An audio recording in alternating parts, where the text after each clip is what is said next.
Welcome to ESPN's Champ Week, presented by Principal. You are watching the Southland Men's Basketball Championship. Let the celebration begin. Oh my goodness! He got it for the win! Unbelievable! Best basketball that we have ever seen. Show what you got.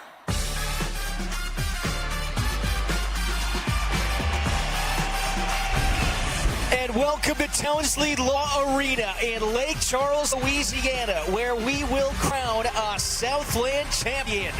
We've got the heavyweights in this title game, the 2-seed McNeese Cowboys and the top-seeded Lumberjacks from Stephen F. Austin. Both of these clubs played gritty, tough, competitive games in the semifinals yesterday.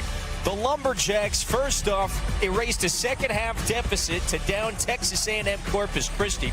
And then, meanwhile, in our second semifinal, these home Cowboys outlast UTRGV in triple overtime in a game that finished up close to midnight last night. And here we go. We got 1 against 2 with the coach, Mark Wise.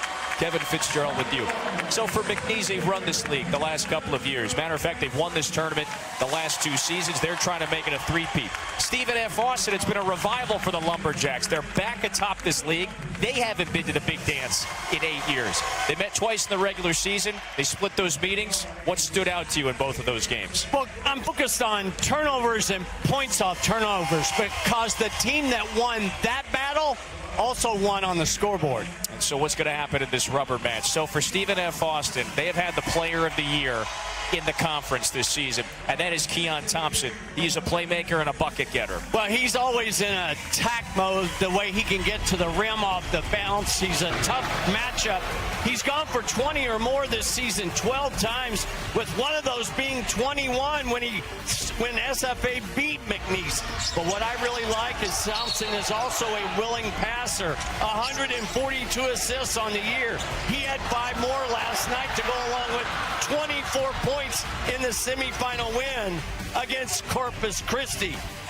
McNeese would not be in this title game without the freshman of the year and what he did last night, Larry Johnson, in that 3 overtime marathon thriller. Johnson powered his way to 27 points, including the last 4 of the game to get McNeese the win. It was the 12th time he's gone for 20 this year. We got the freshman of the year versus the player of the year. Kevin, this is going to be a lot of fun. 2 big-time performers, and they are going to go toe-to-toe in this title game. These 2 programs have quite simply been 2 of the better mid-majors in the nation this season. They both have won more than 25 games. A lot of folks expected this was going to be the battle in this championship game. It is here.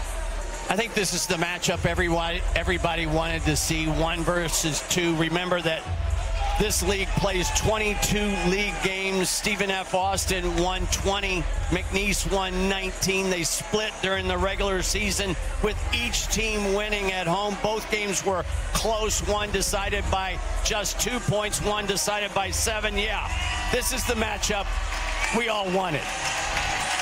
And they're playing for, you see it right there at center court. We're going to give out that Larry O'Brien-esque trophy that the Southland gives out every year. Here we go for a championship and a trip to the NCAA tournament.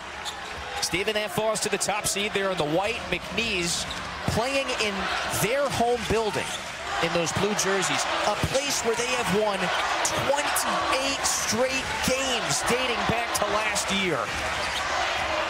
Yeah, everything's different from them in this building.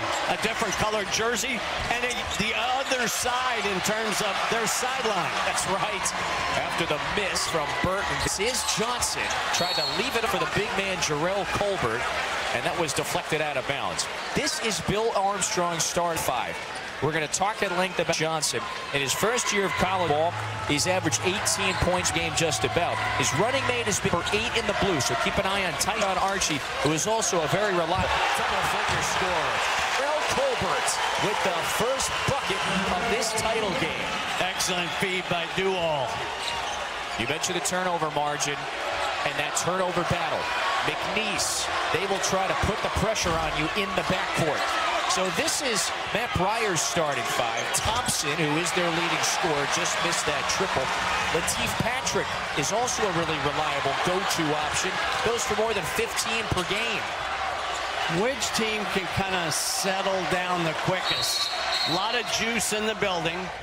A lot of juice, no doubt about it. We've got a whistle, and that's Jarrell Colbert, who is stumbling off towards his sideline. Garrick Shannon, our crew chief, actually stopped play. He noticed that Colbert was in a lot of discomfort. So that is the five-man who is walking back up the tunnel. Well, you said it. McNeese played that marathon yesterday. It didn't finish until after 11:30 local time. And here we are tipping off, what, a little more than 16 hours later in the title game. Thompson finds Krishan Christmas. Back out to Burton. The marksman misfires. So he's missed his first two looks from distance. Johnson pushing the other way. Lake Charles has been the host for this tournament the last few seasons. The last 2 years, the Will Wade Show. He and the Cowboys dominated the league. They won this tournament and went to back-to-back NCAA championships. They're trying to make it a three-peat. Garway Duval. This is their versatile point guard with the shot clock training. That's a violation. At times last night, McNeese really struggled scoring the half court. Part of that 3 overtime fair that you and I were a part of. As a matter of fact, you and I have done 2-3 overtime games in 4 days. There's something about us, evidently. I guess.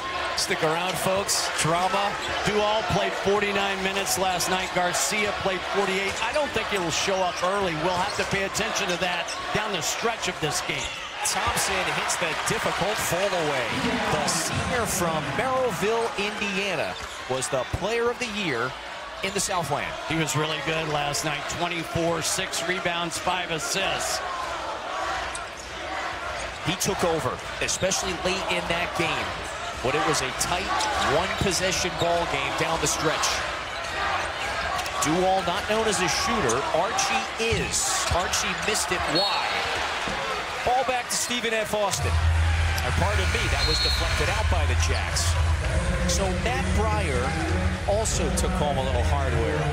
Southland's Coach of the Year after he turned this program around. They've won 28 games. Matter of fact, that's the second winningest season in program history after they went 14-17 a year ago.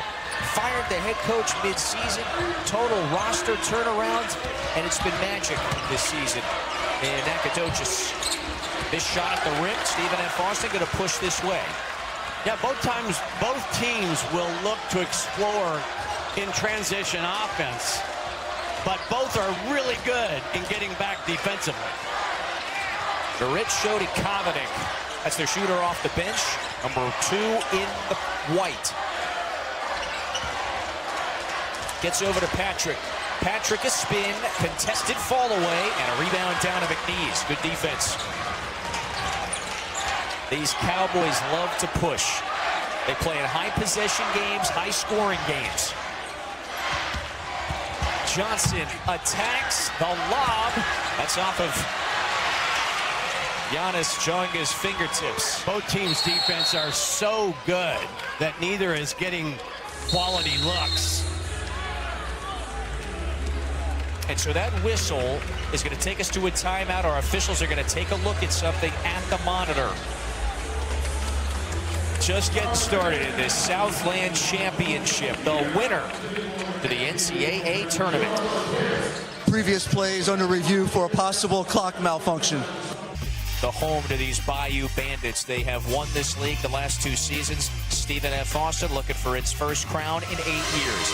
So, Mark, you've only played a couple of minutes. It's a 2-2 start. Not really surprising to me because when these two teams played in January in this building, McNeese won 66-64. But when they played at Nacogdoches a month later in early February. SFA won 67-60, so both games were played in the 60s. I think both teams are really good defensively. Points will be at a premium today. That's why I'm focused on those turnovers and points off turnovers, because the team that won that battle in those two meetings is also the team that won on the scoreboard. Think about their matchups yesterday. Both games low scoring. Now McNeese ultimately played into a triple overtime at the end of regulation. Score was in the 60s in that one as well.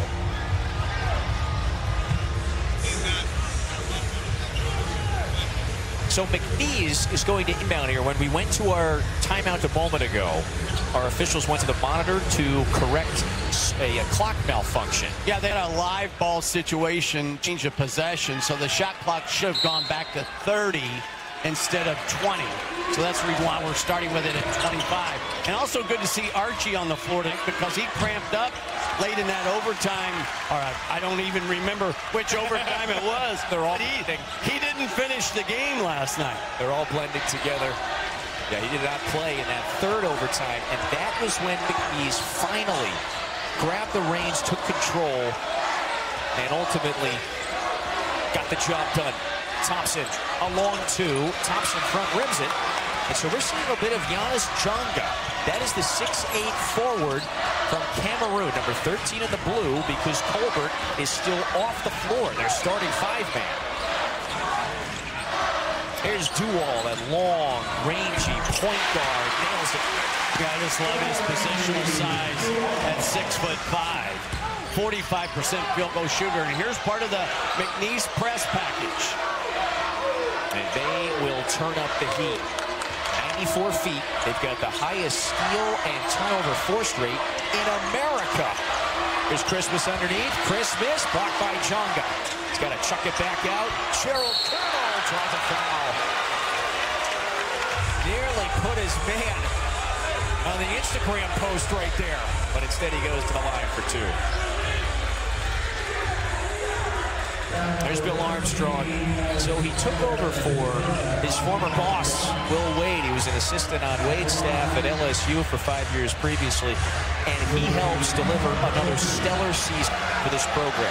Matter of fact, it's 3 straight 25-plus win seasons, and they're on the precipice of a three-peat. Kevin, I'm looking around in this building, and there are people standing. I mean, this place is packed. I love it. Love the juice in the building. I love the fact that people come out for this kind of event. It's like you're touching the madness. This is what this week and this month is all about. We got a tie-up, and the possession arrow favors the Cowboys. And this will be one of McNeese's challenges, I think, today will be on the glass, because the Lumberjacks are the #1 team in the Southland in rebound margin, almost +5 a game.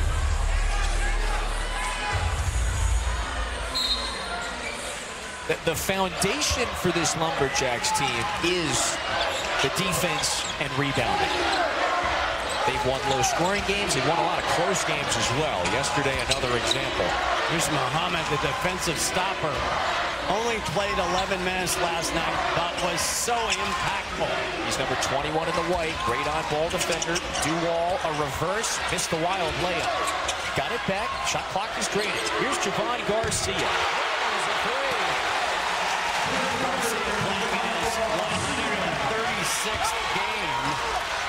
Remember, he played last night, but he missed the previous 4 games to end the regular season, dealing with a knee issue. Archie with a block. Feeling the breakout. Archie puts it in. What a sequence for Tyshawn Archie. McNeese can score points in bunches. And they've got the 9-3 edge. Early Miss Southland Champions game. And the winner goes a big dance. Patrick fires. He might have got fouled. Yes, he did. Let's see Patrick. One of the many dependable perimeter shooters for the Lumberjacks.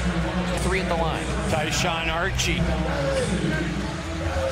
with the defensive block on Shodi Collins.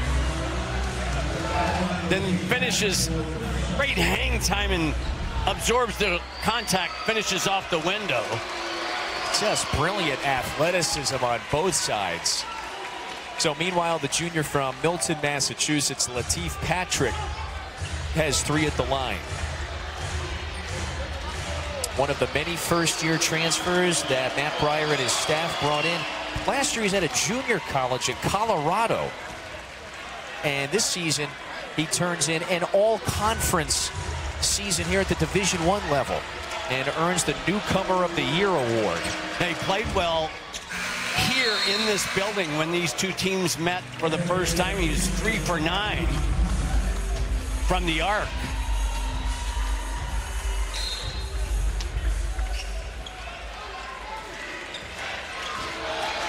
They were 2 very competitive and intense games, the battles between these two teams in the regular season. And Larry Johnson had a 20-point game in one of them.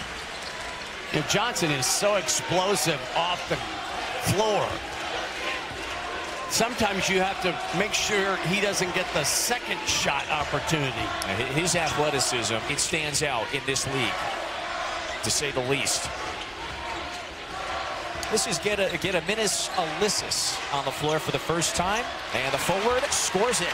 Yeah, he finally got Django to bite on a head fake. Created just enough of a crease to get that little baby hook. Nice patient move by the sophomore from Lithuania.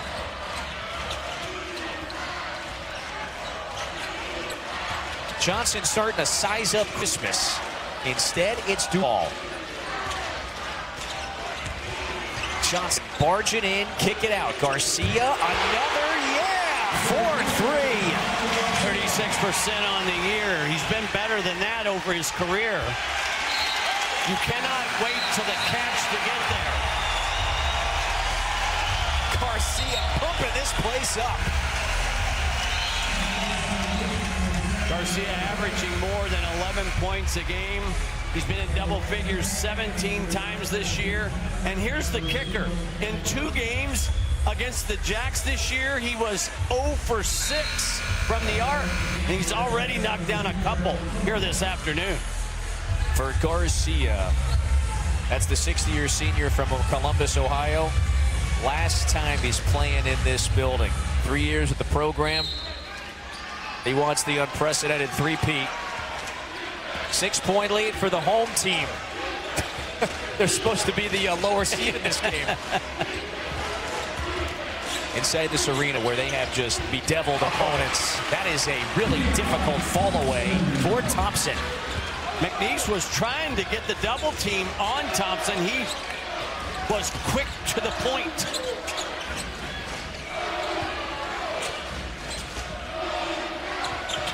Duval is the initiator.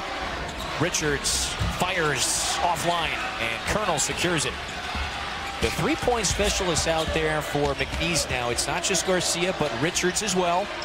Patrick offline, couple of bodies fighting for it, and Johnson has it. Better be careful here in the open floor. It's getting downhill. Kick it out. 3 in a row.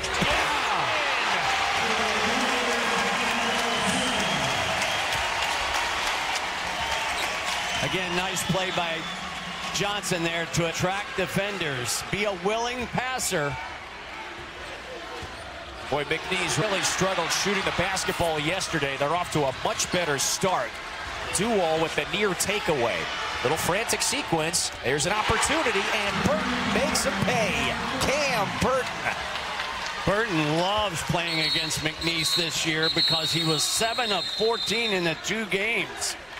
What a fortunate circumstance on that last possession for SFA. McNeese up 4 at home.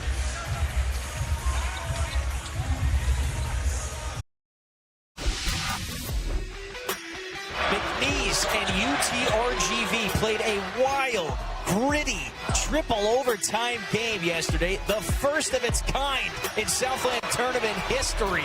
Both Larry Johnson and Garway Duo made big plays for the home team in that ball game, as did Marvin McGee and Corey Cotton for UTRGV. Where would the Cowboys be without this putback slam from Garway Duo at the end of regulation? That's what sent the game into an overtime. RGV had many chances at the end of several overtimes, the first and the second, to score at the horn to win it. They were denied several times, and then McNeese, they just took an early lead in that third overtime. Right here, throw down right after the opening tap. And then right here, after this shot went wide, it clinched the McNeese 4-point win, and it vaulted them into this title game. I think the players were too tired to even address the board there. They let somebody, no, you go ahead and do it. I'm gassed. The rest and recovery time started very quickly. So a game that ended just after 11:30 local time. And it was a very resilient McNeese victory. They trailed. Boy, wow, Breyer he's ass getting teed up here. I think they'll have to challenge this if they want, because the call was out on SFA. Group discussion now. Garrick Shen, Bharat Ramanan, and Stephen Orcus Jr. I think this will have to be a challenge in order to review. Stephen F. Austin is just challenging the out of bounds. The call on the floor right now is blue. Boy, Breyer was incredulous, by the way, steaming mad. It was the poke from behind that created the ball going out of bounds. The only thing is, did it rub off one of the Lumberjacks and the dribbler on the way out?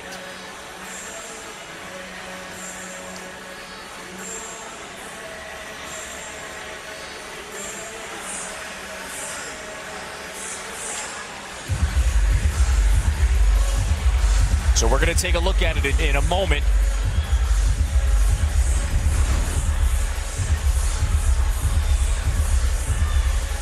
This is the prior play, and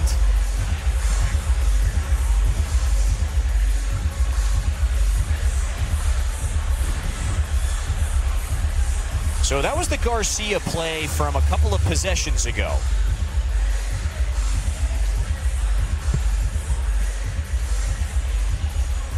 And again, it was the poke out of bounds around the half-court line. That is what our officiating trio is taking a look at right now.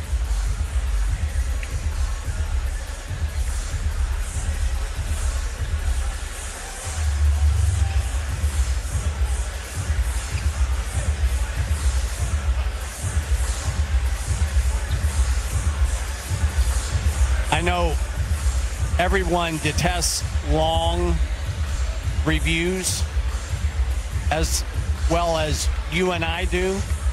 But in a championship game, don't you want to get it right? Absolutely. So now let's take a look at this sequence. This is Archie knocking the ball from behind. Now, the extended arm of Thompson, does it go off of him?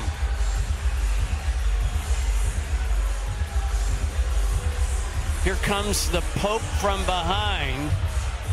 I don't see that going off Thompson.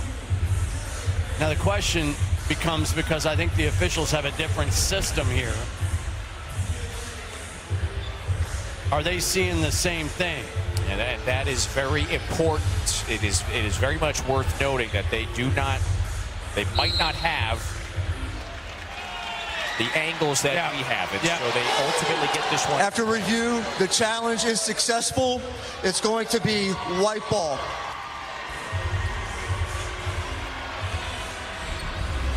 So that means Matt Breyer is going to retain one more challenge. And there's the knockaway off of Archie. All right, so we do have that sorted out. Yeah, we got this one sorted out. And so again, each coach starts the game with one challenge. On that first play you challenge, if you win it, you retain one additional challenge rest of the game. It does kind of challenge the rhythm that McNeese has been, but yet another turnover. And for Garcia, a takeaway. He's trying to turn it into points.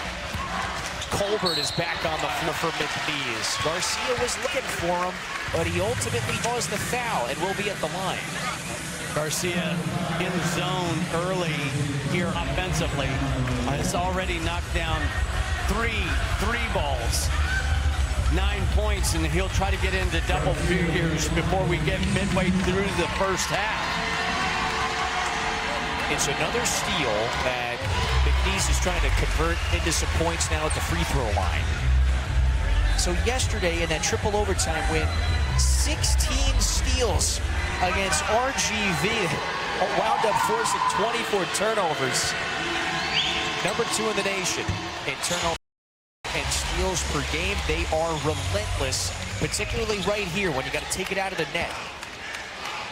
And to contrast that, SFA makes the fewest number of turnovers in league play, just 9 a game. So something's got to give. It's exactly what you pointed out earlier. How that battle went dictated who won the meetings in the regular season. They split those battles, winning at their home courts. Thompson left it short. Richards snags it. Well, right now, the McNeese defense is dictating what kind of shots SFA is getting. Garcia is feeling it. My goodness. The final game in this building for the 6th-year senior from Ohio, and he's got 14 of his team 22. Patrick, was it a tie-up? So they say that is a jump ball. Another brilliant defensive sequence. Possession arrow does keep it here with the Lumberjacks.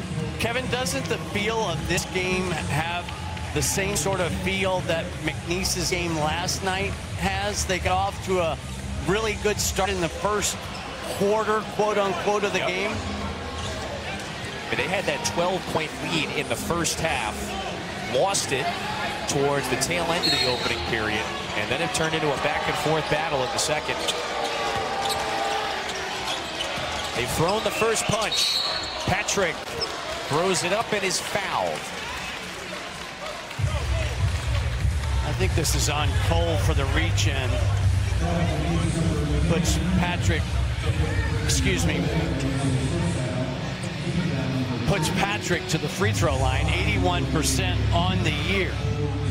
Now, if you wonder how the shot distribution goes for SFA, Patrick and Thompson both shoot 13 times a game. The offense, without question, runs through those two players. No doubt about it. Patrick, very skilled shooter from the perimeter, but as you can see, he is wide enough and big enough to get into the paint. Thompson does that as good as anyone in this league. The 2 heavyweights in the league this year for a championship. Colbert threw it into the bench. It's a Mike Colbert is barking at his own bench, saying that one was deflected off of a Lumberjack and out of play. But instead, we're moving on. Here's this 1-3-1 that they'll fall out and go man-to-man. Patrick heaves it. McNeese pushing. Archie, a stutter. He spins. It's good. What a creative, crafty finish by Archie. Thompson for 3. Yes. A response from the player of the year. He's dangerous at the arc. Just 31% on the year, but he does shoot them with confidence. Yesterday, the 24 points in that semifinal win. He's bumping Garcia. Shody Kovacic switched onto him. Garcia is in a zone in this first half. It's a shooting clinic, and the clinician is Garcia. is perfect from distance. What a start. Patrick cut off. Where's he going? He gets fouled by Richards. 8:06 to play in the first half. That's the 15th foul, making the fourth, pardon me, on McNeese. The beauty of a Tyshawn Archie is that McNeese can move him to the point when Dual gets a breather. And he's just as effective and probably a better finisher at the rim. That is a really clever finish at the rim. Archie, first year with the program. Remember, he and Johnson, they rolled down to the Bayou in the offseason. They have been the impact transfers for these Cowboys this season. Stephen F. Austin, after the deflection, must inbound it.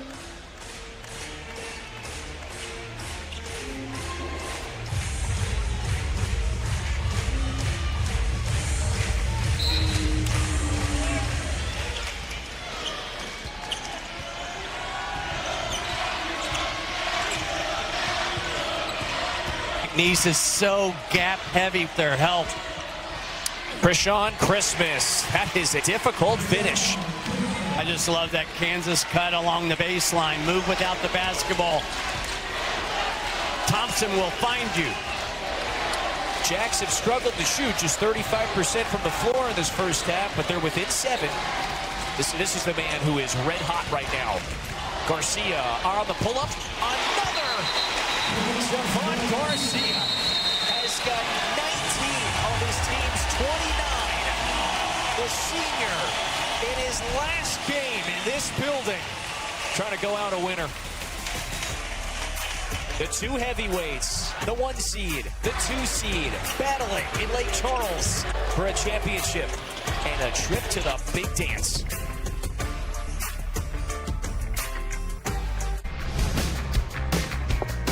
Look beyond the numbers. You'll find a university that's ready to welcome you with open arms. You'll find SFA. Opportunity is always in bloom. You'll get to perform research alongside faculty members. And we never miss a chance to show off our lumberjack spirit! SFA is committed to providing truly transformational experiences. Oh, and one more thing. Ask some Jacks. It's a first half rampage for the program veteran, Javon Garcia. Well, he's simply perfect from beyond the arc, knocking down all 5 of his 3 balls en route to 19 points. Now, late in the season at East Texas A&M, Garcia also made 5 3-pointers, 5 of 8. But he did that in 22 minutes. He's done this in the first 12 minutes of the game. Goodness and gracious. He's almost outscored the Jacks by himself. Look out, he's right on their heels. He's got 19, perfect from the floor. So Garcia, last year's player of the year in the Southland. He was the veteran that helped lead McNeese not just back to the NCAA tournament, right, but to their first ever NCAA tournament win. They KO'd Clemson, a 5 seed last year, in the round of 64. And that has been the discussion around the program. For a guy like DJ Richards, who's been here the last 3 years, one more ride. Can they make it a three-peat? They've got the upper hand here. Garcia ahead of Seam. Garcia! What a first half performance. Make it 21. Well, it's official. He's officially outscoring the top seed of the conference. Wow. 7 minutes to play in this first. Now SFA's got to figure out how to get the fight of the game back in the middle of the ring, because right now they're on the ropes.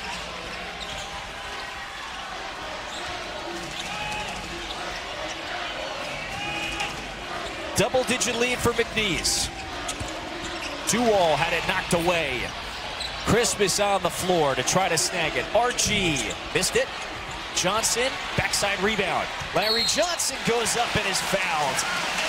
McNeese is just relentless right now. Johnson, powerfully built for a freshman, 6'4" and 200 pounds from Savannah. scores in a variety of ways because of his power, his attack mode mentality. In the 2 games against SFA this year, averaged 18 and a half. And how good was he last night? Going for 27 and 12. He also had 7 steals in that game. Wild. He had the game a ceiling steal and breakaway dunk in the final moments. I mean, he took over and delivered down the stretch of the season. This redshirt freshman from Savannah, Georgia, wins the Freshman of the Year honor. Look, when you're breaking records that are held by Joe Dumas, you're doing something right.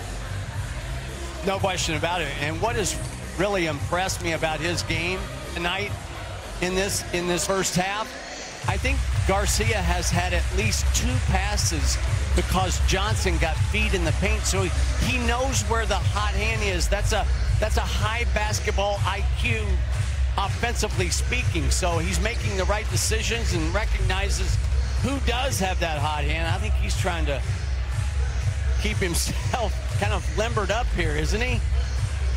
He's getting a little free throw stretch in.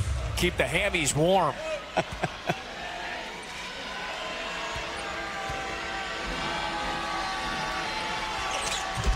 They have flourished as a team. First 14 minutes of this ball game. I think he's a little bit gimpy. Yeah. You saw he was stretching out. It looked to me like the right leg. He was trying to stretch out his calf after he got fouled. He was up against the stanchion of the basket. So he is at the far end of the bench right now, just getting worked on. Can SFA get a little bit better look? And they've had to work hard on this end.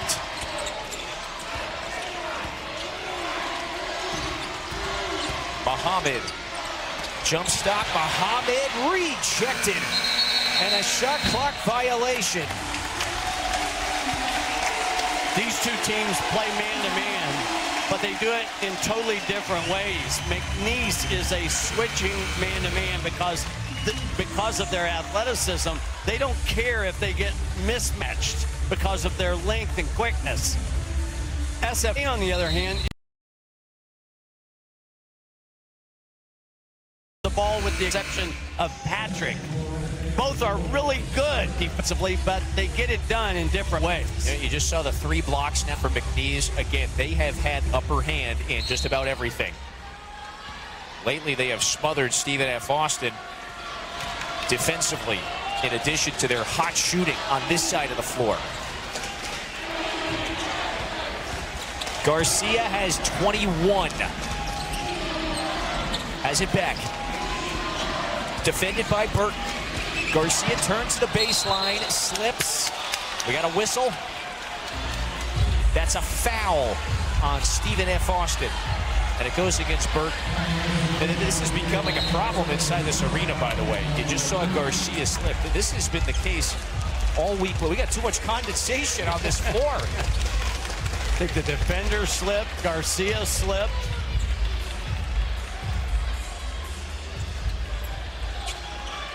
Let's go science class. It's warm outside and cold in here. Heating up. They have busted it open with 5:15 to go in the first.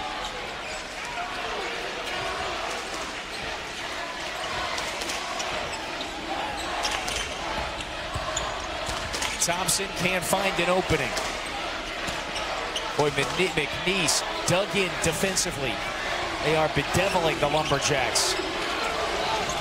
Garcia trying to smother Christmas. Toss it back out. Another shot clock violation. Well, now it's no longer a matter of getting quality shots. They've got to get any kind of shot.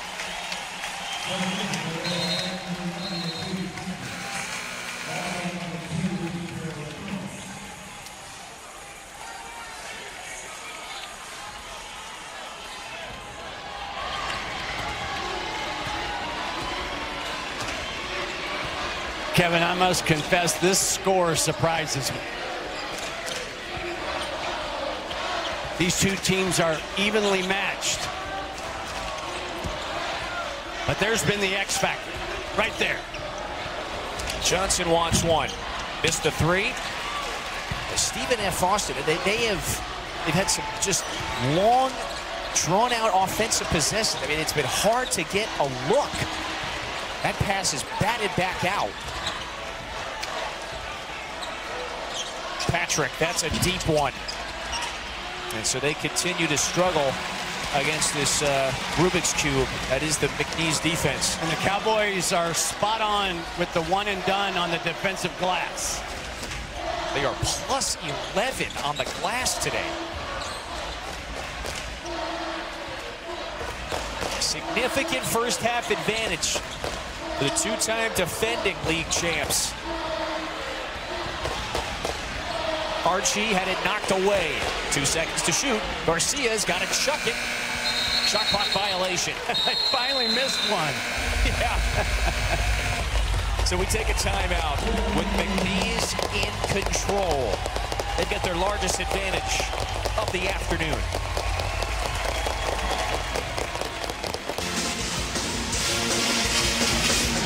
Zubin, thank you, and it has fueled a 12-2 McNeese run. They turned a 6-point advantage into a 16-point cushion late in the first half. McNeese in league play only makes 6.5 threes per game. They already have 6 made threes here in the first half because of Garcia going 5 for 5. He doesn't even get credited for that miss because it was a shot clock violation. But I agree with Coach Crean that this switching man-to-man that McNeese has engineered here this afternoon has just swarmed SFA. And SFA has been a great defensive team at the arc. They've even been better in their last 3 games, allowing teams to only shoot 26% from deep. But tonight, as I mentioned, McNeese 6 for 10, shooting lights out. So the Cowboys started this season back in November. They went to a tournament down in the Cayman Islands. They won it. 3 games in 3 days, picked up 3 wins. And for a roster that was largely a bunch of newcomers, they really gelled there. Point Johnson has now given his team an 18-point cushion. Look at how quickly they force the steal and they turn it into points.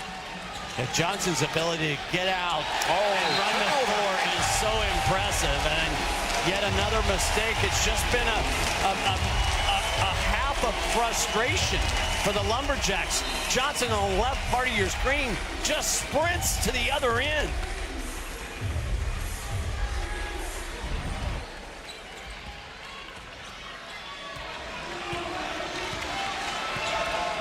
It's now a 14-2 run.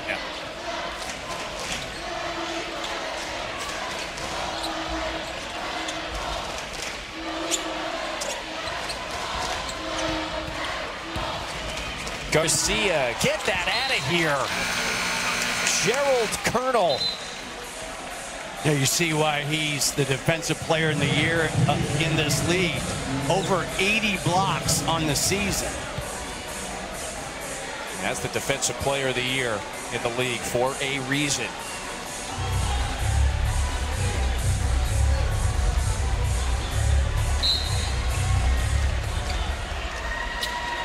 Oh, why not? Garcia. Why not? This is everything. You could see that coming.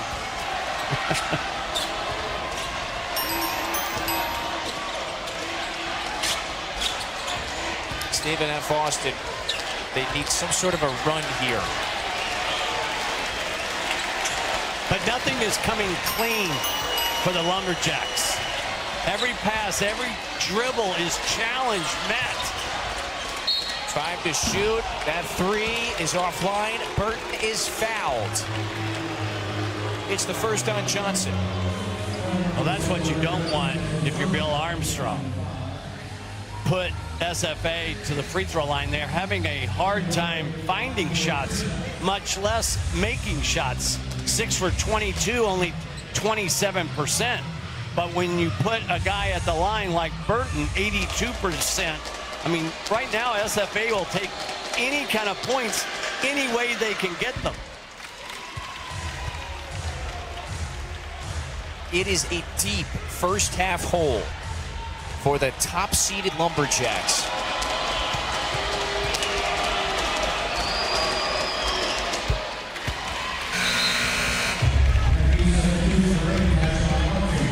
So if you're Matt Breyer, what are you trying to do? You're trying to win the last 2 minutes. Just go into the locker room at halftime with some sort of momentum that you can build on.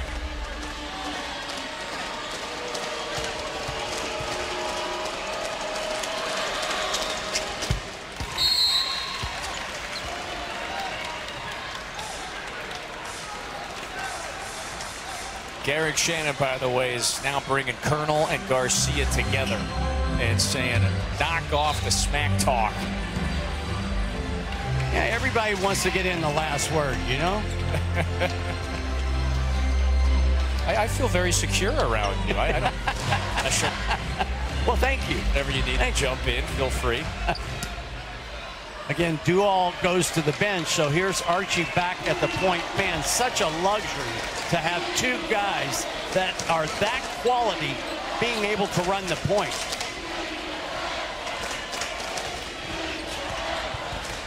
Garcia turning the corner. Garcia missed it. Colonel with the rebound. Numbers. Yeah, now they're pushing. Burt, that left wing triple. And it's Richards with it. And that was a little quick. Out ahead, Garcia to the line. He gets fouled. They are owning the transition game. I realize Burton is a 44% shooter from deep. I just didn't like that shot when you had Numbers attack the rim.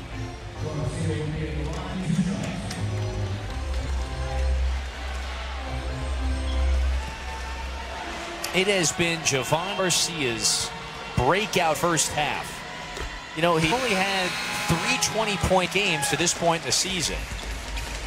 And he's got, what, 22 now with 1:45 left in the first. Well, his career high is 26. Now that is very much likely to be rewritten today. And doing it on a big stage. Title pass.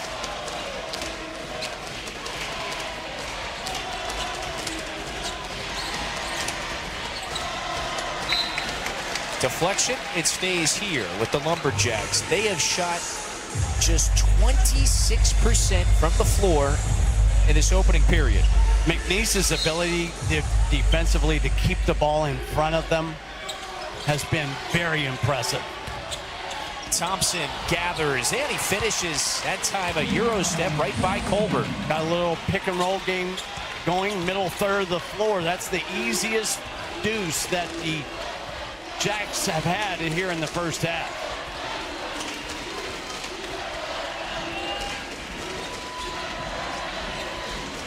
And they're going to let Johnson drive here.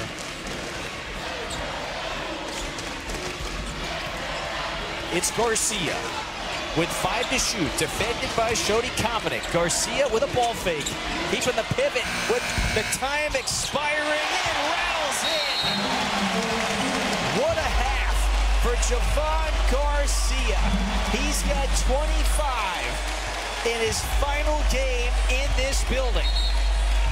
Well, if you're 7 of 10, 5 of 6, you get the friendly bounce. For the big, small, short, tall. For the thinkers and the doers. For old friends. Coca-Cola. For everyone. At Burger King, you're the celebrity. We're just your entourage. And this time, you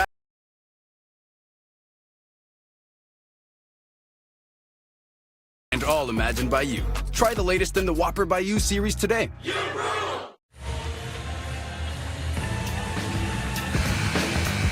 We've got second round action coming up later today at the T. Rowe Price ACC Tournament. Florida State and Cal at 7 Eastern, followed by Clemson and Wake Forest. Right afterward, you see Louisville and NC State advance. So the old boss around here, keeps his season, his ACC tournament alive. Will Wade, who revived this program the last couple of seasons. I wonder how that loss for SMU will impact them on the bubble. I'm afraid not in a good way. Well, look at this smothering defense, but then a foul. So that bails out Shodi Kovacic. That is the 6th-team foul on McNeese. So this will reset the shot clock to 20. And we'll have about a 1-second differential between shot and game clock. So Stephen F. Foster, they can take it down all the way if they want. To your point about momentum, could they get a bucket here? That was the second foul on Garcia, so he sits. Javon Garcia with an impressive first half. He's got the 2-seed Cowboys up 17. A timeout. We'll be back at 30.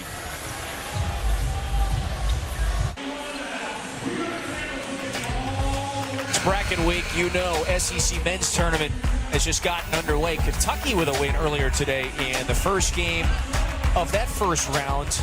3 more today, second round tomorrow, quarters on Friday. We're going to crown some league champs all week. Yeah, Auburn is the team. I think they're having a big second half against Mississippi State. I think they've got to win twice at least. But it also depends on, and I don't think a lot of fans understand this, what the other teams around you on the bubble do. Who else is getting hot this week? How many bid stealers do we have? So, by the way, we got 8 seconds here for Stephen F. Austin. Here's Thompson. Missed it. 4 seconds. Colbert with 2. Duwall keeps it.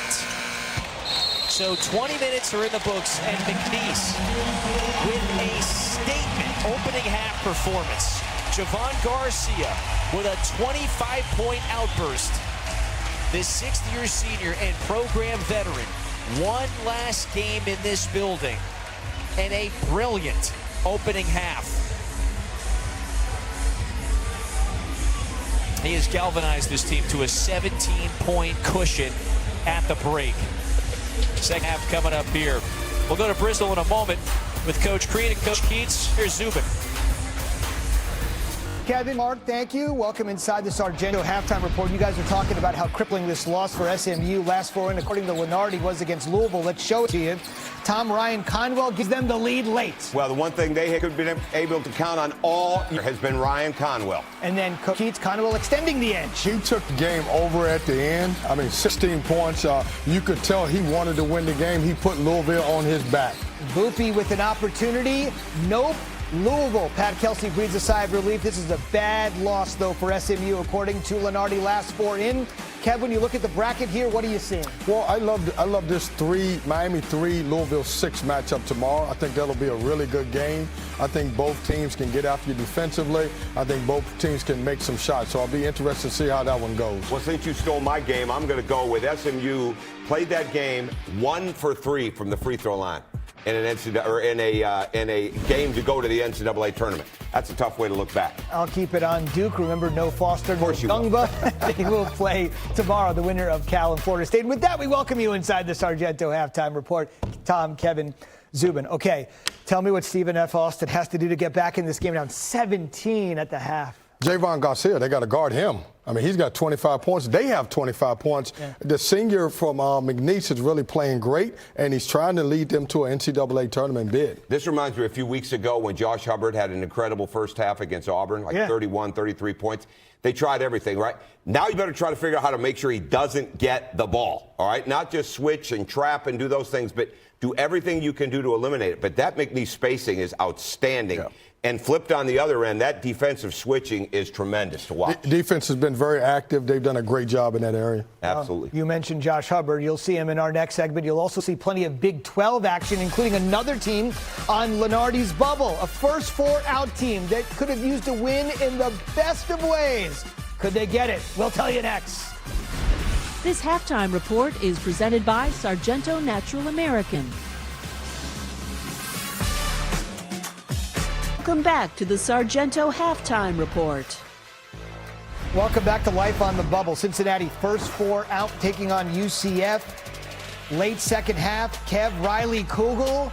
And here come the Bearcats. Well, the Bearcats, this game was really good. It was close at halftime, and it went back and forth. They just traded baskets. Celestine, Tom, from downtown. Well, he was 3 and 9 from 3. He got open. Very good movement in the offense for Cincinnati. Here comes Kugel for the Knights, Kev. Well, once again, that's a great score. I mean, you look at these guys. There was some playmaking in this game here. Day is going to tie this thing up at 68. He thought he would, but instead Kugel will get it square at 58. We go to overtime, and it's going to be the Stillwell show, Tom. Well, Stillwell has scored all year long. He can get the ball in the elbows at the basket. He can space like this. Backboard jumps. Celestine here with an opportunity, Kev, to win it. Oh, you got to drive the basketball. He had 3 seconds. They were all down by 1. You can't settle for 3. You got to drive it and make the referees make a tough call if you get fouled. UCF wins 66-65 in overtime. Tom, you can take the Big 12 bracket. Everything began with Iowa State running roughshod. Arizona State at 16 points at the half. Yeah, that Texas Tech-Iowa State game is going to be fantastic tomorrow because they've recently played, and Iowa State, it was incredible how well they played today. 6 guys in double figures. All right, so much like Cincinnati, whose first 4 out, Auburn is in that same position, taking on Mississippi State. Kevin, it's Kevin Overton. Well, he's got a great first name, and he had 22 points. I mean, he was on fire in this game. Really close game once again. They played down to the stretch, and then Auburn just took this game over in the second half. They really did, and they needed to. Great ball movement from Kevin Overton to Keyshawn Hall. They got what they wanted. Mississippi State could not compete with that offense in the last 10 minutes of the game. Kev, how about Kentucky playing in the middle of the day on Wednesday at the SEC tournament? Well, I'm looking at this Kentucky-Missouri matchup. It's going to be great. Missouri really needs to win this game. I was shocked to see Kentucky on Wednesday, but they're on Thursday Like you said, Kentucky fans are not used to getting there till Friday. That's right. That's fair enough. We got a 17-point game at the half. We'll see if the road team can rally. It's tough to try to win a conference tournament on the opposition's home court. We're back to show you every single team that has punched a ticket next on the Sargento Halftime Report. This halftime report is American. We do have a piece of coaching news. Adrian Autry, a legendary player at Syracuse, has been fired as the school's head coach.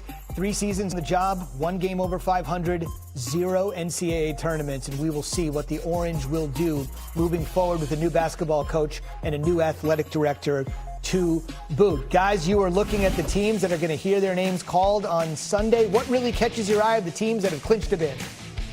Well, to me, I'm going to go with Hofstra. I saw this team play last night in D.C. They get after you. They can score in the paint. They can shoot the ball. They've got 2 star guards in Cruz Davis and Preston Edmeade. Speedy Claxton can really coach. It was a phenomenal offensive-defensive game watching them. Well, I love Gonzaga. And when you look at Graham Ike, he can score the ball. Foster can get out and transition and finish. If this team decides that they're going to defend in the NCAA tournament, they'll go a long ways. This is Larry Johnson, not that Larry Johnson, but this Larry Johnson is the freshman scoring leader at McNeese. Broke the record of Joe Dumars. You think he knows who Grandmama is? Probably not. This has been the Sargento Halftime Report. Find him on YouTube.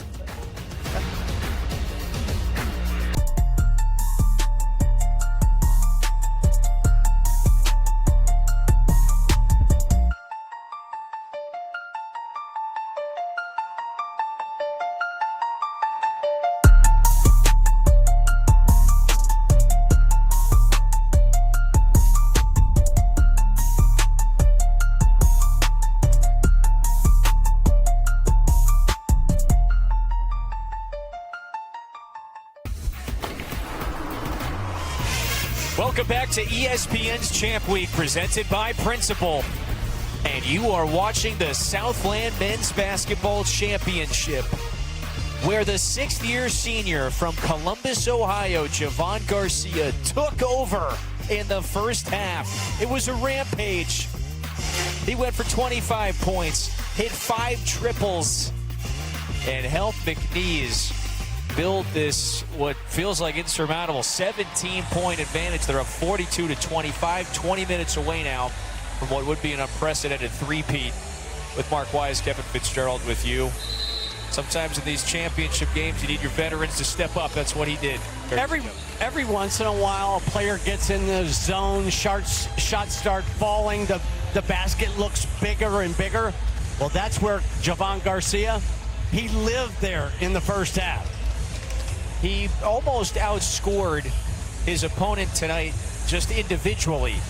25 points for Garcia. He and the McNeese Cowboys, these Bayou Bandits that have run this league the last couple of years, they hold the top-seeded Lumberjacks to just 25 points on 28% shooting from the floor. They smothered defensively. And they're 20 minutes away, Mark. Garcia gets a touch on this opening possession. Archie lost it. Hudson's out of bounds. There's a turnover. Well, if you're SFA, that's a good start. And if I'm Matt Breyer, I'm talking about let's win the first segment and go from there. Just got to be one step at a time. So these last 3 seasons for McNeese in their revival years, 71-1. That seems like that's pretty good. Boy, just one time. That was it. Thompson into the paint. Dish it. There's Colonel. One possession at a time. There is no 10-point play in basketball, so you've got to grind out. If there was anything you could have scripted there just to get a little momentum, it was exactly how the last 50 seconds have played out. There's Johnson into the paint. The lefty throws it up, and Larry Johnson draws the foul. Well, the beauty of a Garcia going for 25 in the first half, he's not even McNeese's leading scorer or second leading scorer. So that's going to present opportunities, I think, for Johnson and Archie to be a bigger factor in the second half, and we see that early on with Johnson.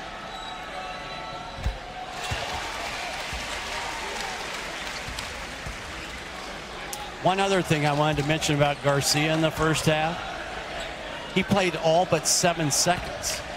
And remember last night in the triple overtime game, he played 48 minutes. Yep.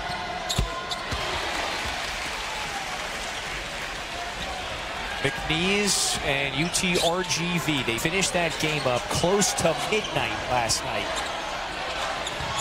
They turned around about 16 hours later, tipped off this championship game.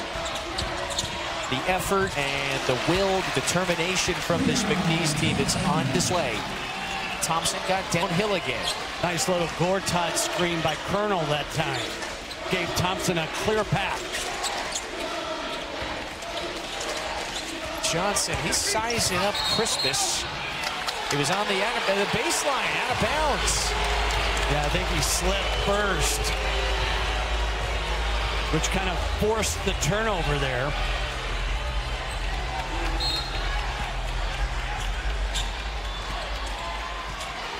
According to KenPom, McNeese plays at a tempo of 245. That's a little misleading because offensively their tempo is 65.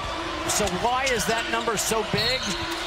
Because they just don't allow you to quickly score. That little 1-3-1 show back to man, switching man to man, they just don't allow you to get into any kind of quick, early offensive flow with their defensive scheme. Now that's a perfect way to describe it. Thompson is back at the free throw line. That was the first foul on Colbert. But they lacked complete flow and rhythm offensively in the first half. Just everything was difficult. Every pass, every catch looked and felt difficult. And the top seed in the conference this year. And the McNeese defense won their one-on-one individual battles in terms of keeping the ball in front of them and out of the paint for the most part. So the Jacks, they're just going to have to find a way to climb all the way back. They've just outscored the home team here 6-2 to start the half. 28-win season. Second winningest season in program history. Garcia inside the paint, throws it up. Everything is falling for the veteran today. It's a new season high, 27.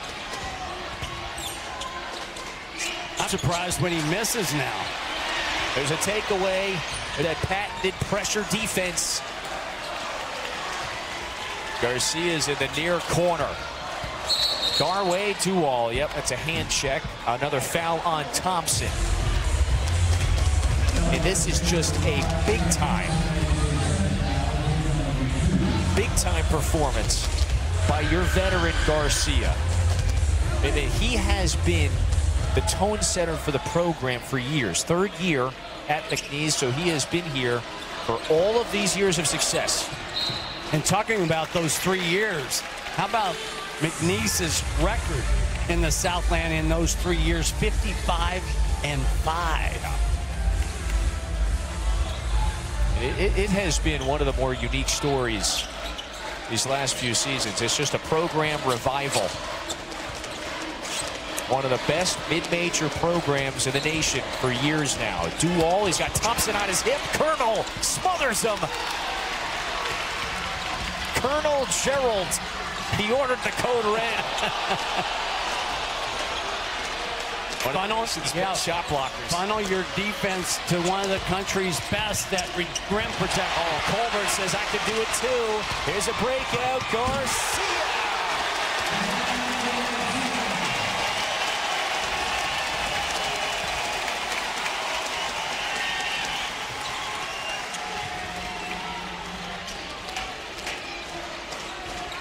Like 5,200 in this building. That's an arena record. And they are hoping to see McNeese capture a third straight league championship. A foul on that drive. And so that should be the second on Garcia. Thompson is so powerful, and he has the ability, at only 6'1", but 200 pounds, he has the ability to drive into your shoulder. And that's the reason why he gets the free throw line a lot.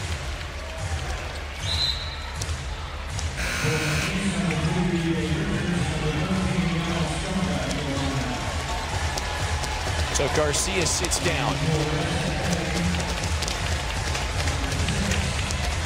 Richards back on the floor.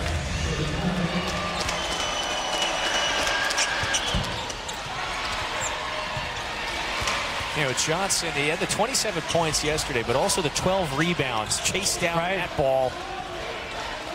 Johnson pinballs right back to him. He was looking for Jonga.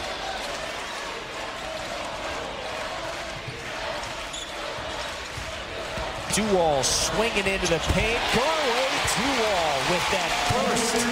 When you've established the three-point line, then driving lanes will open. Duwall takes advantage. Largest lead now of the game for McNeese, up 18. Southland championship game. Thompson shimmies and buries it. Timeout taken by Matt Breyer. Early in the second half, the Cowboys maintain this advantage in the title game. It is that time of year. Let's take a look at the Phillips 66 Big 12 men's tournament bracket. Central Florida and Iowa State with wins today in the second round. You got two more games later tonight. We will crown a whole bunch of champions this week.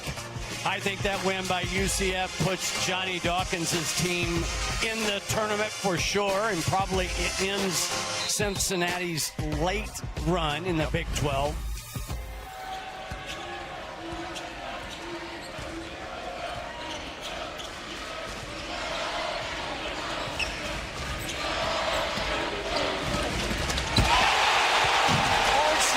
Johnson.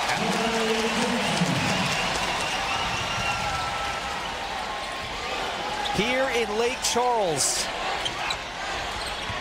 the Cowboys with a significant edge over Stephen F. Austin. It's a pick six. Johnson again.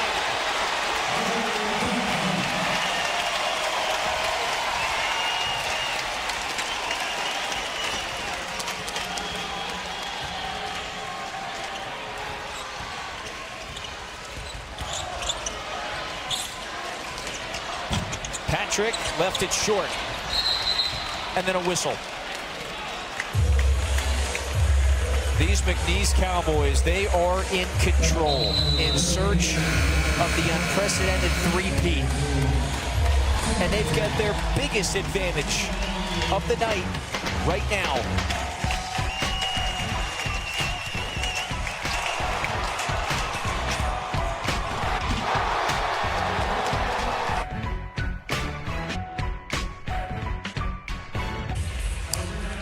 In this last offensive possession for McNeese, keep your eye on 6 blue right side of the screen, because when Archie goes downhill, he's going to go straight to the basket. This is 2-on-1 in the half court. There's the delivery. There's the finish. Excellent execution. Good find by Archie. Good finish by Johnson, and has most things in this game today. McNeese has been spot on. Just about everything has gone their way, but they have dictated that. They have controlled that. Just a great snapshot, by the way, of those two players in particular. So this McNeese program, we've outlined it. They won the last 2 league championships, pretty much going away. They clearly dominated and ran this league for consecutive seasons. Up until this point, Stephen F. Austin, you see, they got to buy a game in the regular season. But so in the offseason, they add Archie and they add Johnson. And those two first-year Cowboys wind up leading this club in scoring. Just very athletic, skilled players. They might be an overall better offensive team this year than they were last year. The ceiling, it was raised. Archie hits McNeese's 7th triple. They have just had an answer. Every time Stephen F. Austin has tried to string a couple of baskets together or was looking as if they were going to go on a little bit of a run, McNeese has had the answer. I mean, they are dialed in today. And McNeese has kept SFA off the offensive glass. Well, here's one on this end of the floor. Jacob Cole trying to go up strong. Cole missed it, and Colonel the board. But look, 3 McNeese players back in transition defense, not allowing any kind of early offense. Just in every facet. They have the significant edge in the title game. Shodi Kovanik, he is a capable outside shooter. He's back to an 18-point game after that 3. Yeah, he's made 3 or more threes 13 different times this year, 40% from deep on the season.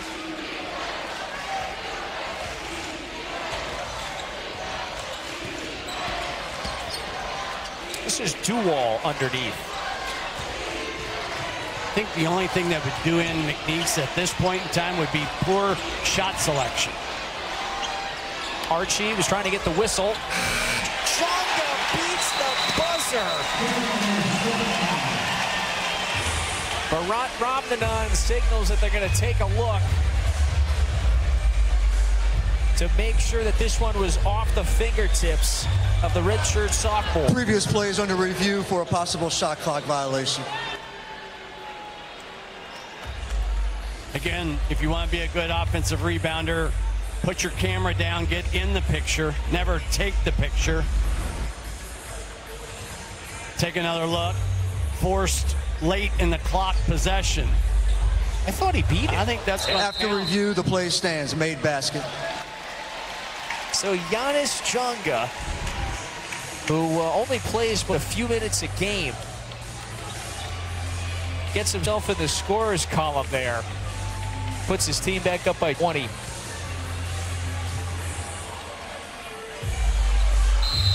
It is just really fascinating to see what has happened to this program. The support it has got locally. There's another block by Archie. And so we reference who they bring in every offseason. And they have been able to bring in some skilled players, guys that are looking to take on larger roles. You've got folks like a Colbert and a Cole, guys that were at power conference levels, just moving down slightly. And they have dominated. Archie now has 2 blocks of 3-point attempts. That's right. Not bad for a guy 6'1". Yeah. Impressive finish for Patrick. Archie has been as impactful as a guy like Johnson. And so it's nice for both of those guys, Archie and Johnson, the two leading scorers, where you have a game in which your veteran teammate Garcia goes off like he did. They're in front, a timeout in Lake Charles.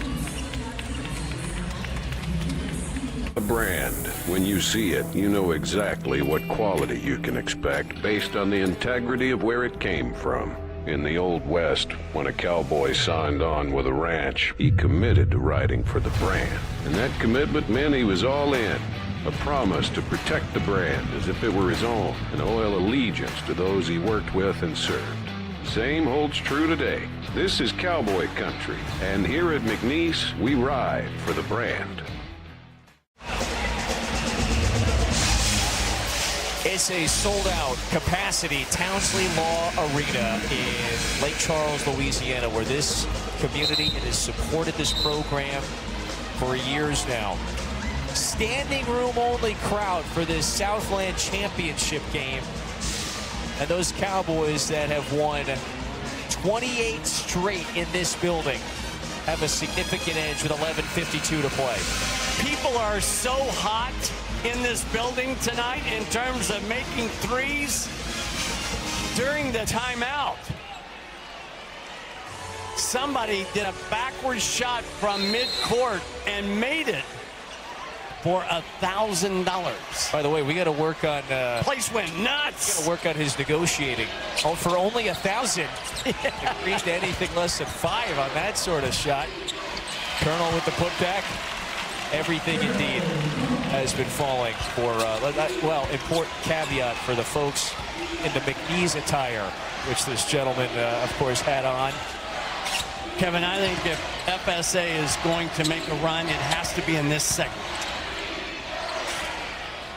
They have been down double figures for now most of the game. Colbert with a pass into the corner. Archie gets bumped.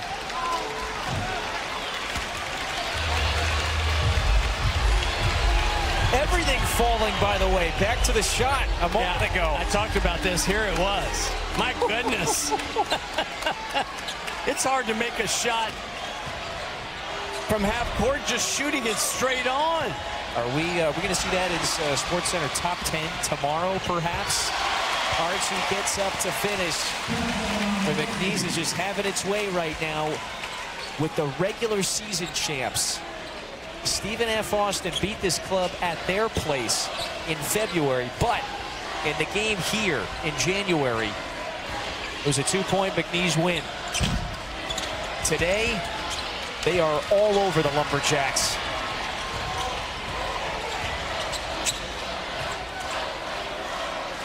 Just the images from around this building that you spotlighted a few moments ago are very telling.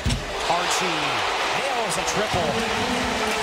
So this has become kind of the main show in town, Lake Charles. Again, same bloke from behind. Yep, so Thompson gets us up for the personal. After another giveaway.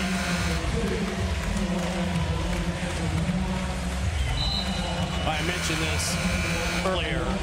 In league play, McNeese only makes 6.5 threes per game. And I also want to talk about this. We often talk about, we were worried about the fatigue factor for McNeese surviving that 3 overtime marathon thriller last night. Oh, wow. I don't think it's been impactful. Johnson just 24%, but man, he made a couple of big threes last night. But they are just pouring it on the opposition tonight. I mean, they're toying with them as well on this side of the floor defensively. Johnson with the latest triple. Larry Johnson, leading scorer, catches, shoots with confidence. He actually shot that one with a little arc. Sometimes I think his three-point shot is a little flat. Shody confident with a response. So it was Garcia in the first half, with those 25 first half points. Johnson is trying to take over right now here in the second. His shot was altered and blocked by Colonel. There's a follow, and Colonel scores it. That's what the Jacks do a good job normally. Offensive rebounding. I talked about their #1 in the rebound margin category in conference play. But for the most part, McNeese has met that challenge head on. They have never trailed McNeese in this game. It is led by double figures for now the bulk of this game. Impressive performance, especially for Garcia. He's got a third piece. Duo is trying to take away the inbound pass, but they are relentless right now. Something about this tournament that Javon Garcia really likes. He was the tournament's most outstanding player a year ago. You know, last season he was the player of the year in the conference. And again, it's back for just this one last ride.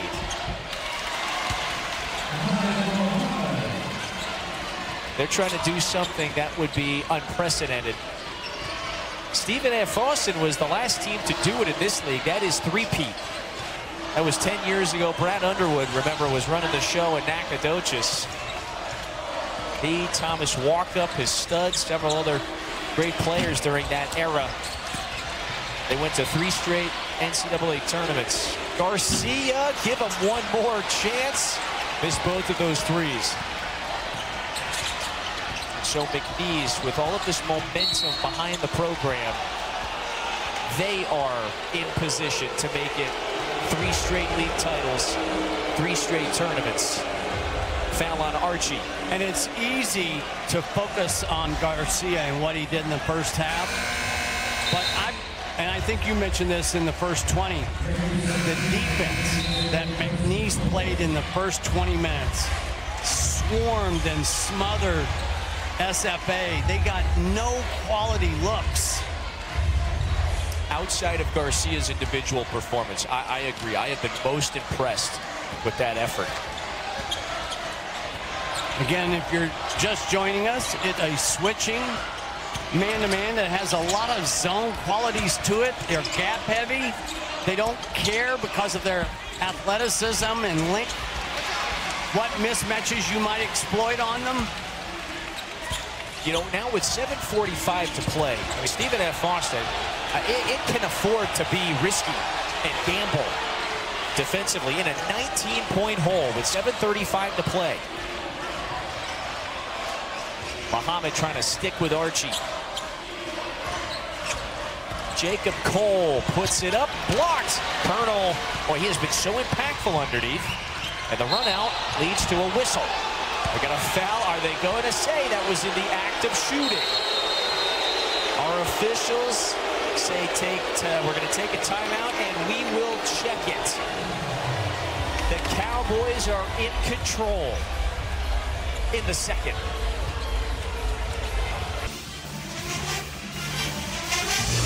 These Bayou Bandits, they have been the force in the Southland for 3 years now. They finished 1 game behind Stephen F. Austin in the regular season. However, in this rubber match between the 2 heavyweights in the league, they have got the massive advantage with 7:19 to play. Again, when you take a look at the last 10 championships, no one in the past 10 years has won 3 in a row. So now we're looking at a scenario if McNeese does go ahead and win this, they will be back to back to back. And the most surprising thing for me in this game so far has been the 3-point differential, because McNeese has made 9 threes. That was not expected. After review, White 11 will be shooting 3 shots. SFA has only made 4. That's plus 15 in 3-point differential. Yep. That's the reason why we have the score that we do. And the review was about the continuous motion foul, whether or not it was a 2 or 3 on the attempt. So that's why Patrick is now at the line, and he will shoot 3. Mark, to your overall point, just about how effective McNeese has been today. They have shot as a team 57% from the floor. And that is a far cry from a night ago when they struggled at times. They really were challenged by RGV, had to ultimately outlast them in a third overtime. And most of those extra periods, they were down in the final minute. Hit some clutch shots, showed their resilience that vaulted them to this championship game. And they have had their foot on the gas since the opening tap. They've never trailed, and they've led by double figures for most of the game. And recently, they've had a just about 20-point advantage over the top-seeded Lumberjacks. Archie with the latest floater to put the home team, if you want to call it that, back up by 19. I think there's a certain formula that you need to be successful in the postseason, whether you're talking about your conference tournament or the NCAA tournament. But one of the ingredients that you must have is somewhere along the way you catch a break. And maybe McNeese caught a couple of breaks last night. Yep. Because UTRGV had the last possession at the end of regulation. Didn't score. They had the last possession at the end of the first overtime and didn't score. Maybe Bill Armstrong's team caught their breaks last night, didn't need them tonight. You know, it was that second overtime. Remember, they were down 5 with a minute and a half left. And it was, that was the most dangerous of all of the danger times yesterday. Johnson made a big 3. Yeah. It just beat me to it. Credit what these guys did with their backs up against the wall, because they did make big plays in the final minute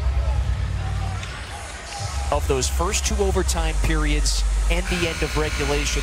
Now that third overtime, they were the ones that punched right from the opening tap. It wound up being the final knockout blow to take out an upset-minded RGV team. And Bill Armstrong, who mentioned to us, I wouldn't be here without a guy like Will Wade. He was on his staff at LSU previously, 2017 to 2022. He goes, I was an assistant at Ole Miss the first time I interacted with Wade. We won our first round NCAA tournament game at Ole Miss. We're advancing to face a LaSalle team. He goes, boy, I got a scout. I got the scout for LaSalle. I got to figure out who I need to touch base with to get some quick info. And a mutual coaching colleague for both of them, Armstrong and Wade, he said to Bill, call Will Wade, the head coach at VCU. It's a great young coach. He'll hook you up. That was the start of the friendship more than a decade ago. And when Wade left for NC State in the offseason 12 months ago, he was instrumental in saying, hey, this is the first head coaching job at the D1 level for the 48-year-old from Birmingham. The torch got passed. We've got 2 first-year head coaches in this championship game.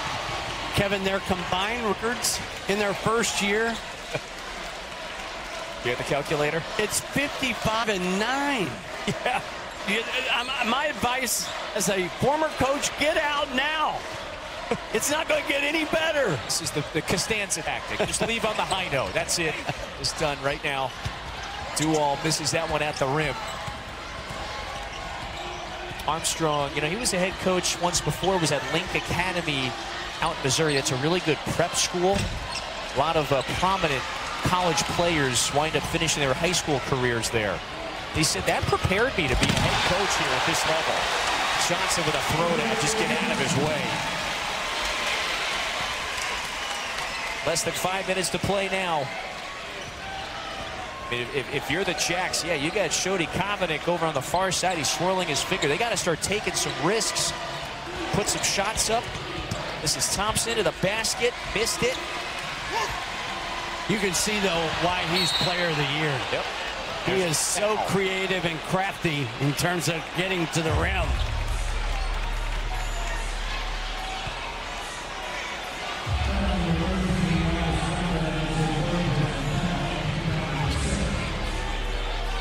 That foul was on Jonga.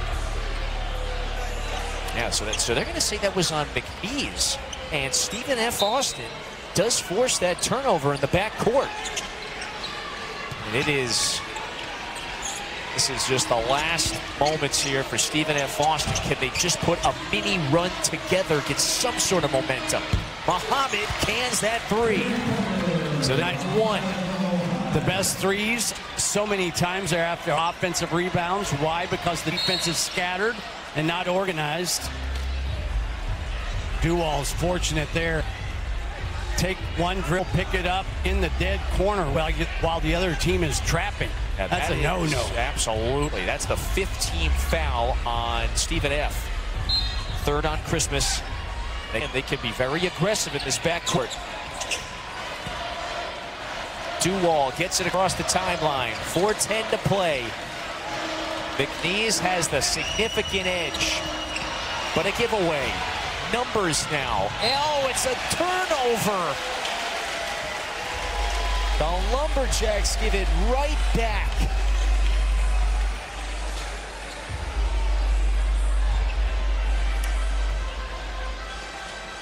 Sometimes in the game of basketball, you just don't play your best.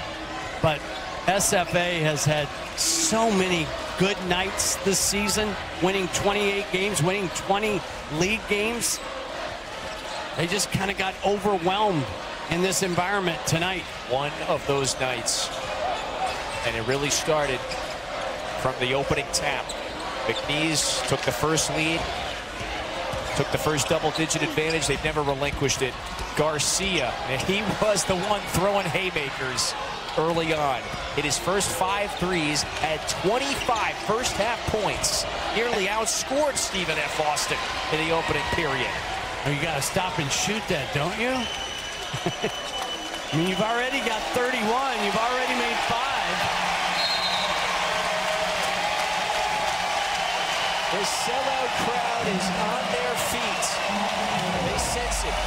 They're 3-12 away. ESPN's exclusive presentation of college basketball is brought to you by Principal. Let's build a retirement and benefits plan that works for your team.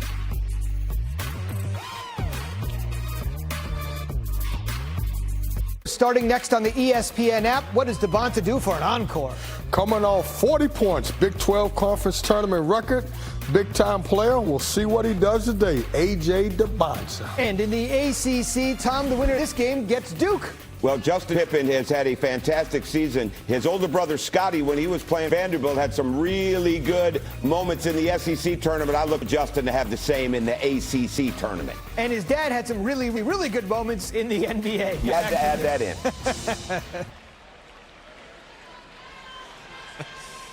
Oh, Zubin, everybody, we'll talk to you shortly here. That game coming up after us, West Virginia, BYU. The Southland Championship game has seen the McNeese Cowboys up by a big number for most of the night. And, Mark, they are looking to do the unprecedented for this program. That is win 3 in a row. It's been a dominating performance. It was led by the shooting of Garcia on one end and the swarming defense of the Cowboys and Bill Armstrong on the other. Another stellar season for this program that has just captured the attention, the hearts of everybody in this community in Southwest Louisiana. The last 2 years, they trampled the league. Of course, Will Wade was the head coach. He's now at NC State. But with that torch being passed onto Bill Armstrong and the new staff, 27-5 record, 1 game out of first place, and they are just minutes away now from getting back to the NCAA tournament for a 3rd straight season. Before, a couple of years ago, they had only been there once in program history. And Kevin, I hope we see Stephen F. Austin in the NIT. The NIT, I get it. It's not for everybody every year, but it also gives an opportunity for teams like Stephen F. Austin to continue their season after having a fantastic regular season. Based on what we have seen from this group as well the last couple of days, their competitiveness, their edge, the veterans that are on this Matt Bryant roster, I would certainly be shocked if we didn't see that. We'll stay, hey, let's prove that, yeah, this one was maybe one off day. I had a coaching friend once tell me that, as that's a wild pass by Johnson for the turnover. I had a friend once tell me in the coaching world, if you play 32 games a year, twice a year you're going to play lights out. And twice a year you're just, for no rhyme or reason, and twice a year you're going to stink the joint up. And you kind of live in the other 28. Well, guess where SFA falls in that category tonight. This has just been a bad performance, but I credit McNeese for a lot of that. Burton hits that one. 28-win season for the Lumberjacks. Second winningest season in program history. They had one of their finer years since they were running this league back in the 2010s.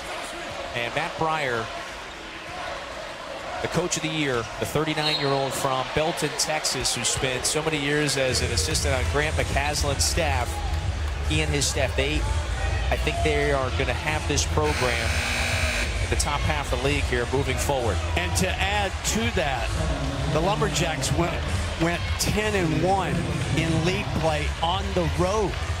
Their only loss in this building.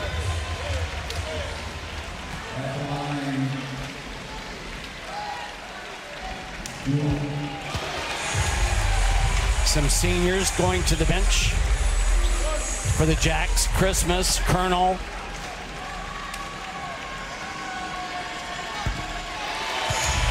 The seniors walk off the court here.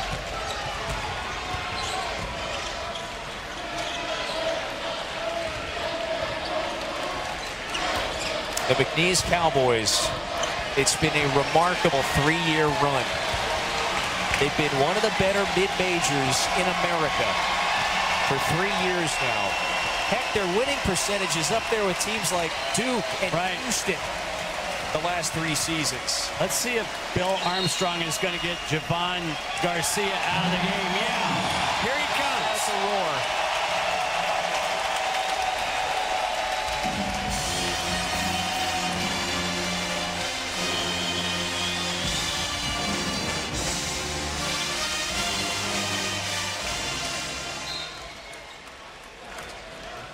Sixth-year senior from Columbus. He joined Will Wade's first team 3 years ago. He morphed into the player of the year in the conference last season. This year, the veteran has got his team a minute away from going to a third straight NCAA tournament. What a final night for Garcia inside what has turned into an impressive building and home court advantage for years now. A 31-point game for Garcia in the title game. That's something he is going to remember for a long time. Well, what a 2 days for McNeese. The triple overtime grinder yesterday, just to earn the right to play in this game. And then Garcia's eruption in the first half in particular, 25 of those 31. And so when he gets playing time here, J.J. Rembert, the freshman's going to see the floor. Well, Kevin, you know how I feel about guys that don't get a lot of minutes. There's no such thing as a good assist now. Yeah. I don't care what coach says. Let it fly. Rembert, he's got it. Freshman from Queens. Everybody on that McNeese bench knows that they're going to hear their names Sunday night. They were a 12 seed last year when they toppled Clemson. We talked to our friend Joe Lunardi earlier today, and he says somewhere in that 12-13 seed line, that is very likely where the winner is going to wind up of this championship game. All right, it's time to ISO, go one-on-one. Rembert's got it. Coach Wise is saying, go for it. Let it fly. Rembert, He's guarded here, going one-on-one against Scurry. This is Rembert, puts it up, offline. In the final 15 seconds of this Southland championship, that's going to be a block. What a way to finish it. It was smothering defense, and Garcia's eruption that fuels another Southland championship. And this one completes the three-peat.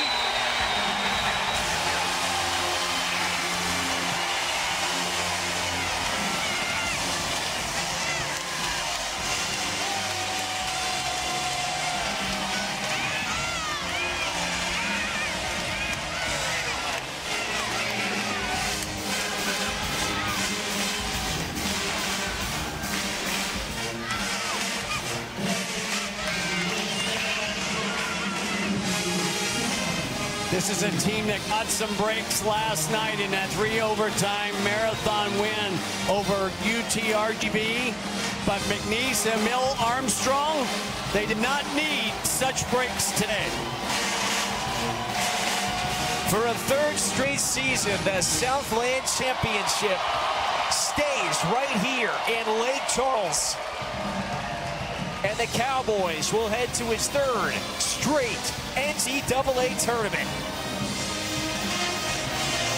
And if they can make threes like they did today, with that defense that they play, watch out. This program continues to dominate. That does it for us. For Mark Wise and the crew, I'm Kevin Fitzgerald saying so long from Lake Charles, where McNeese wins a title. Coming up, West Virginia, BYU. Let's go there right now.